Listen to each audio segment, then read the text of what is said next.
Awesome, everyone. We are actually surrounded by some of our Cal College dorms right now, and we're going to be talking about the residential college system, which is a really important part and really essential to the culture of our campus. I like to use the Hogwarts analogy because I'm a Harry Potter fanatic. At Hogwarts, we have 4 houses: Gryffindor, Ravenclaw, Hufflepuff, and Slytherin. The only difference here is we have 10 residential colleges and you get to select your residential college, unlike being sorted in at Hogwarts. What's really cool about our residential colleges is that they are not major specific. Each residential college has its own theme, but this theme is not major specific. For instance, we're here in Cal College and their theme is the pursuit of truth in the company of friends. Not sure what major that would apply to, so I think that's a good one to remember.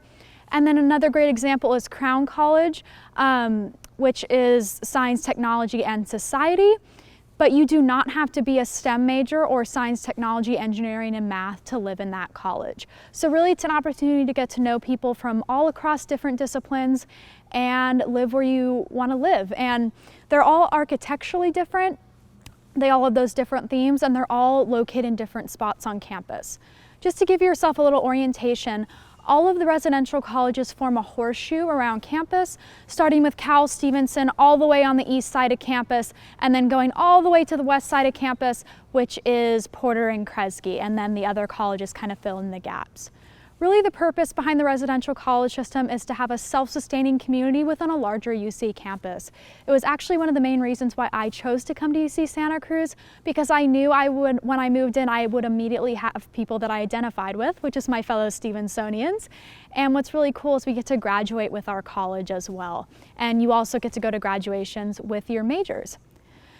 Another thing about the residential colleges is they all have their own resources and events. So every residential college has their own housing office, their own mailroom. That's where I would go get the popcorn and chocolate my grandma sent me once a month. That always made me really excited. We have our own programs offices that are run by students and staff, and we do our own events through those programs offices. So for example, we have things like college nights, which is a communal meal with everyone from your residential college.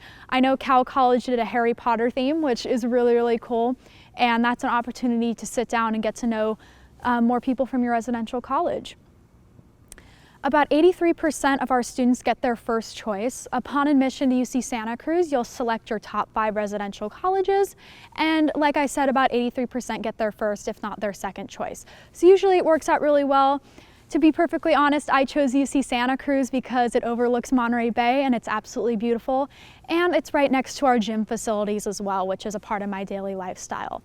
But if you love hiking, you can live at colleges 9 and 10, which is right next to our natural hiking trails and natural reserves. And there's a bunch of other locations as well. And like I said, they all look different and they're all architecturally different, which makes them all really unique.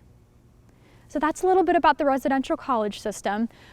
One additional thing I'll mention is really the only time the theme is going to come into major play in your experience at your residential college is during the core course. And this is a mandatory course that all of our first year students take during their first quarter here at UC Santa Cruz. And all the readings you do in that course are going to correspond to that theme. So for example, at Stevenson College, our theme is self and society. So we did a lot of readings on social activists like Malcolm X, Gloria Anzaldúa, and Martin Luther King. And we wrote papers and had discussions about those activists and authors. And for example, Porter College, their theme is Life is Short, Art Endures, one of my favorites. You definitely do not have to be an art major to live at Porter, but they analyze a lot of art pieces and they do a lot of essays on analyzing art pieces as well. So that's kind of what the core course is, and that's really the only time the theme is going to be majorly relevant to your experience at your college, but otherwise it's just where you want to live.